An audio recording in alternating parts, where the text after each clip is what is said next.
I'm giving it my best Paul Michael Glazer. I don't know, those of you who are fans of Starsky and Hutch will know that he used to wear cardigans like this. So I used to have two cardigans like this, but I gave one of them away. So this is my other cardigan. The reason I'm wearing a cardigan is very hot outside, but in this particular room, it's very cold because the sun is at the other side of the house. And for some reason, this room gets very cold. So what I'm going to talk about today is why the Lucy Letby case is like a medieval witch hunt. It's one of the most awful witch hunts that I've seen in my lifetime, by far. And why I call it a medieval witch hunt is, for those of you who don't know, in medieval times, all you had to do was point to someone and call them a witch. And their life was over because they would be tested as a witch. They would either dunk them in water, and if they survived that, not that many women did survive that, they would be burned. They would be put in a furnace, effectively, in the field and burned alive. So that's how awful medieval witch hunts used to be. But before any of that happened, people would get their pitchforks ready and they would all march down to that person's house with their pitchforks, waiting outside for that person to come out. And obviously, we know why the pitchforks were there, to deal with them if they tried to escape. And this is kind of how the Lucy Letby case feels. Even though there isn't a witch hunt, it does feel like a medieval witch hunt in itself. Even though there are no pitchforks, it feels like people are holding pitchforks. And it's particularly disturbing for people in the black community, people like myself, because one thing we grew up with was the case of Emmett Till. So let me tell you the story of Emmett Till. But before I tell you that story, there's something very important, and it's at the end of this video. It's a poem. It's an ode to Paul Hughes and the Cheshire Constabulary. And if you want to hear this poem that I've written, I wrote it. It's an original poem. Then you can fast forward to the end of this if you know the Emmett Till story. But it's worth hearing the Emmett Till story to understand what we're dealing with. Now, if these were different times, there would have been a witch hunt. In medieval times, Lucy Letby would have been drowned, or she may have been burned at a stake or something of that nature. But today, we're slightly more civilized than that, but we still have our witch hunts, and people still behave as if they're in medieval times, and they just need someone to start a rumor that someone's a witch. And it's game over, really, isn't it? But let's talk about Emmett Till. As I said, I'll tell you a story. So Emmett Till was born and raised in Chicago, Illinois, during the summer vacation, so his summer holidays, as we call them over here. It was August 1955. So let's see, he would have been 14, I think. He was 14.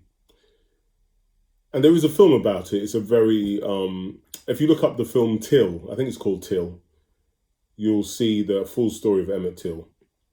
So he was visiting relatives near Money, Mississippi, in the Mississippi Delta region. Till spoke to a 21-year-old Carolyn Bryant. She was white, married proprietor of a local grocery store. Although what happened at the store is a matter of dispute, Till was accused of flirting with, touching, or whistling at Bryant. Till's interactions with Bryant perhaps unwittingly violated the unwritten code of behavior for a black male interacting with white females in the Jim Crow era of the South. Several nights after the encounter, Bryant's husband, Roy, and his brother, J.W. Millam, went to Till's great-uncle's house armed and abducted Till, aged 14. They beat and mutilated him before shooting him in the head and sinking his body in the Tallahatchie River. 3 days later, Till's mutilated and bloated body was discovered and retrieved from the river. Till's body was returned to Chicago, where his mother insisted on a public funeral service with an open casket, which was held at the Roberts Temple Church of God in Christ. I believe that's probably Pentecostal because of the name, because I went to a Pentecostal church as a child and it had a similar name. It was later said that the open coffin funeral held by Mamie Till Bradley exposed the world to more than her son Emmett Till's bloated, mutilated body. Her decision focused attention on not only American racism and the barbarism of lynching, but also the limitations and vulnerabilities of American democracy. Tens of thousands attended his funeral or viewed his open casket, and images of Till's mutilated body were published in black-oriented magazines and newspapers, rallying black support and white sympathy across the United States. Intense scrutiny was brought to bear on the lack of black civil rights in Mississippi, with newspapers around the US critical of the state, although local newspapers and law enforcement officials initially decreed the violence against Till and called for justice. They responded to national criticism by defending Mississippians, ultimately giving support to the killers. In September 1955, an all-white jury acquitted Bryant and Millam of Till's murder. Protected against double jeopardy, the two men publicly admitted in a 1956 interview with Look magazine that they had tortured and murdered Till, selling the story for $4,000, the equivalent of $47,000 in 2025. Till's murder was seen as a catalyst for the next phase of the civil rights movement. Now, what this leaves out is that this lady who accused Till, Carol Bryant, on her deathbed, if you Google it, you'll find on her deathbed, she admitted that she made it up. It was all made up. A bit like J.R.M. I wonder if J.R.M. will admit to making things up on his deathbed. So anyway, that's the story of Emmett Till, which I think you all needed to hear. But let's get on with my poem that I wrote today, because that's the main reason I'm making the video today. So the poem is called All I Ever Wanted Was a Pitchfork, and it's an ode to Paul Hughes and the Cheshire Constabulary. All I ever wanted was a pitchfork, not for hay, just for a day, a week. You can trust me, I am meek. A pointy thing is what I need to aim at my desired target, but instead I get a badge, a symbol of my power over others. I will bully and frame your fragile mothers, your daughters too, and their secret lovers. However, I mean them no physical harm. I only inflict that on the dark-skinned brothers. All I ever wanted was a pitchfork, to intimidate the witches and to slay the warlocks, to frighten the nurses and dislodge the medical practitioners' door locks. I know she did it, it's obvious from her shift patterns. If you keep on denying it, we will beat you with our batons. You know this for sure. The consultants would never lie. I don't care if Jerem's truth bomb email caught your wondering eye. All I ever wanted was a pitchfork that is sharpened for killing pheasants. I will make you obey me as I gather up the village peasants. They have my back, they are my mob.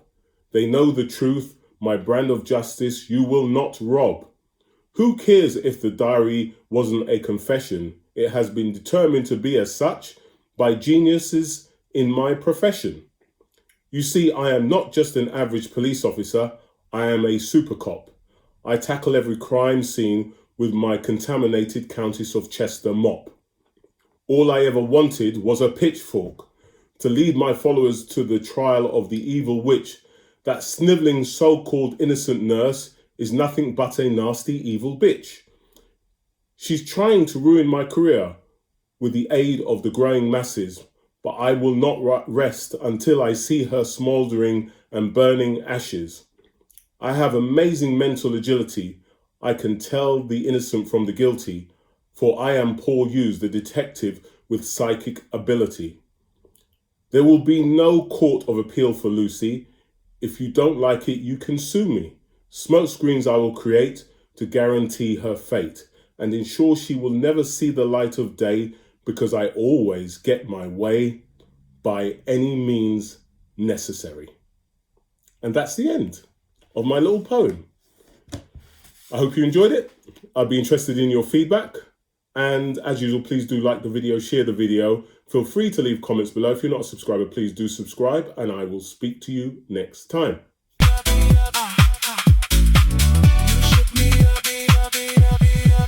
You shook me up, now stick around. My heart beats racing as my love comes down. Oh, tonight's the night to put your hands on me.